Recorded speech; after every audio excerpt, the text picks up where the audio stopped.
Hello, friends. I'm Pastor Torina, and today is a special day. It's Communion Sunday.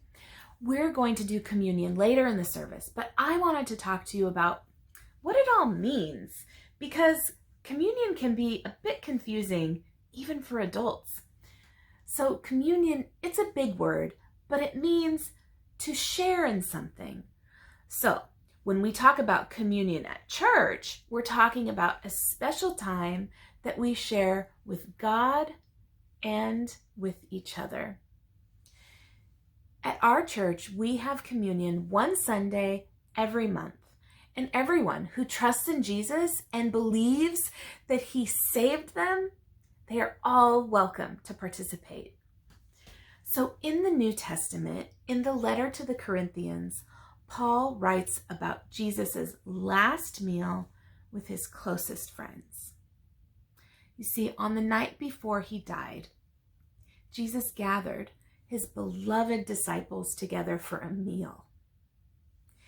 And first, he took some bread and he said a blessing, and then he broke it so that it could be shared. And he told his disciples, "This bread is my body given for you." And then he told them to remember him and his love as they ate it. Then after the bread, he took the cup and he told his disciples that it represented a new promise sealed in his blood. And Jesus wanted them to share the cup and drink from it. And Jesus says that whenever we share the bread and we drink the cup, we are reminding ourselves and the world how Jesus came, He lived, He died, and rose again to save us. And He did all of that out of love for us. So when we participate in communion, Jesus, He is with us in a very special way. We are drawn nearer to Jesus and to those who are taking communion with us. So communion can be one of those times that you feel just closest to Jesus. And this is why communion is not something that we rush through.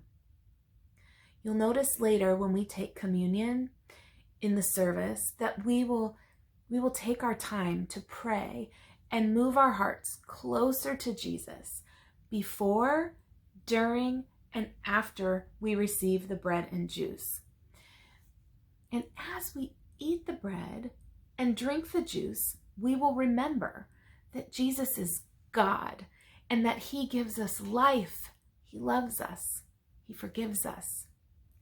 We also remember that He's with us, so we do not need to worry about anything.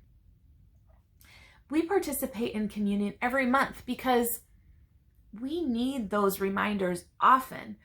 This world can be so hard, but Jesus's promise to us is greater than anything that we might face.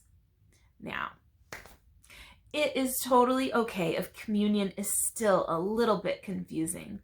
You can talk with the adults in your home about it some more. And parents, I have posted some helpful tips on how to talk to your kids about communion at KentCov.org/kids. As always, we leave it to parents to decide if your child is ready to receive the elements.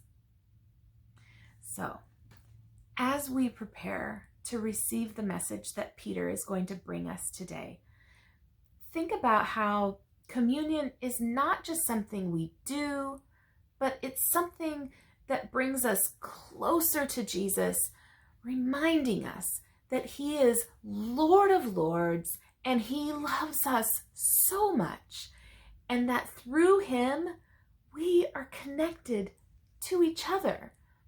So we're never alone, even when we're apart. God is so good, my friends. He's so good. All right, now I would like us to pray. Pray that our hearts would be open to receive all that Jesus has for our church family to learn today. Let's pray on our own together as we listen to this beautiful prayer by the great spiritual leader, Howard Thurman.